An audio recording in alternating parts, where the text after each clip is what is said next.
જુઓ, તમારો જન્મ ભારતમાં થયો હોય તો આ જગ્યાએ જવું જ જોઈએ, જે મહાકુંભની અંદર.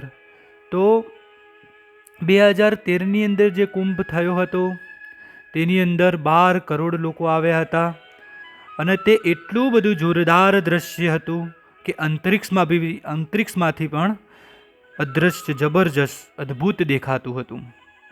આમ તો નોર્મલ કુંભ હર 3 વર્ષે યોજાય છે, અર્ધ કુંભ 6 વર્ષે અને મહાકુંભ 12 વર્ષે યોજાય છે. તો 2025ની અંદર પ્રયાગરાજની અંદર મહાકુંભ યોજાશે.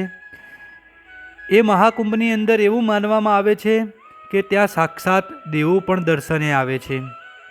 તો પ્રયાગરાજની અંદર 3 નદીઓનો સંગમ છે, ગંગા, યમુના અને સરસ્વતી. ત્યાં તમને ગંગા અને યમુનાનો સંગમ તો દેખાશે, પણ સરસ્વતીનો નહીં. સરસ્વતી નદી અંડરગ્રાઉન્ડ પ્રસાર થાય છે. તો આ વખતે 2025ની અંદર પ્રયાગરાજની અંદર મહાકુંભ યોજાશે. તો શક્ય હોય તો તમારે જરૂર દર્શન કરવા જોઈએ. અને ભારતની અંદર જન્મ થયો હોય તો જ્યારે બી તમને ટાઈમ મળે, જ્યારે મહાકુંભ આવે, કુંભ આવે, નોર્મલ કુંભ આવે, અર્ધકુંભ આવે, તો તમારે દર્શને જવું જ જોઈએ.